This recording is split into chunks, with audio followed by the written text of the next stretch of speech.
আমার একটা কাহিনী শেয়ার করি। বিরক্ত লাগে আমার এইসব ফ্রেন্ডগুলোকেই যারা একজন আরেকজনকে বলবে তুই আমি ওর সাথে চইল না, ও খারাপ। যেমন সুমাইয়া, রাইসা, আরিফা, ফারহা, আফিয়ানুর ফারহা, আয়েশা, তারিক, মুনিজ, এইসব ফ্রেন্ডগুলোকে আমার বিরক্ত লাগে খুবই। মন চাই জুতা দিয়া বাইরাইতে পারলে আমার শান্তি লাগতো, মনের ভিতর আমার শান্তি লাগতো ওদের জুতা দিয়া বাইরাইতে পারলে। এই কারণে আমার এইসব ফ্রেন্ডগুলো একদমই পছন্দ না।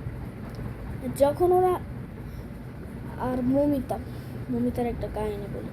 ও আমার ক্লাস 2 থেকে অনেক ভালো বেস্ট ফ্রেন্ড। আমরা এই নিয়ে আমরা হাজারবার কয়েকজনের কথা কাটিয়ে নিছি আমরা। লাস্ট পর্যন্ত ও আয়েশা তারিখের কথা শুনে আমার সাথে কাটিয়ে নিচ্ছে। আর আয়েশা তারিখের মনটায় যা চায় না পালে জুতা দেওয়া বাইরে তো আমি। কারণ হলো ও ফারহানা মমতাজ আর কি আমাদের ক্লাস টিচার। কিছু ও মিসের কাছে গিয়া বলে, মিস ও না আমাকে বলছে তুমি একটা শয়তান, তুমি সব আমাকে অনেক খারাপ খারাপ কথা বল, তুমি একটা শয়তান।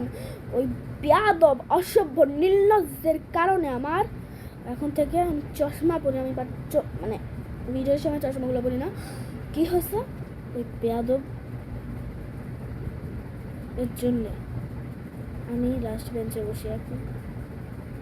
আমার চোখে এমনিতেই সমস্যা, এর মধ্যে আরও কম দেখতে পাই। আমার ওকে খুবই বিরক্ত লাগে।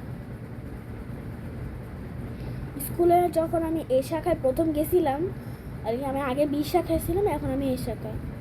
আমার আম্মুর অসুস্থ ছিল দেখে এখন আবার স্ত্রী শাখায় চলে গেছে। এই শাখায় প্রথম যাওয়ার পর আমি ওই ফালতু দুটার বেঞ্চের পাশে বসছি। আমি ওই ফালতু দুটার পাশে বসছি। কিছু আমি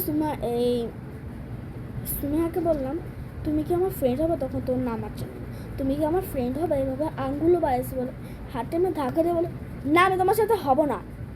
তারপর আমি দুজনকেই বললাম চলো আমরা 3 জন মিলে বেস্ট ফ্রেন্ড হয়ে যাই। তখন বললো দাঁড়াও আমরা একটু 3 জন একটুখানি একটা ব্যাপার নিয়ে কথা বলবো। তখন কি হয়েছে, ওরা বললো না বেস্ট ফ্রেন্ড না, আমরা নর্মালি ফ্রেন্ড হই। ওরা ঠিক আছে। এটার পর থেকেও ওদের হিংসা বেড়েই যাইতেছে। চিন্তা করতে পারবেন না একটা ক্লাসমেট কিভাবে আরেকটা ক্লাসমেটের গায়ে থাপ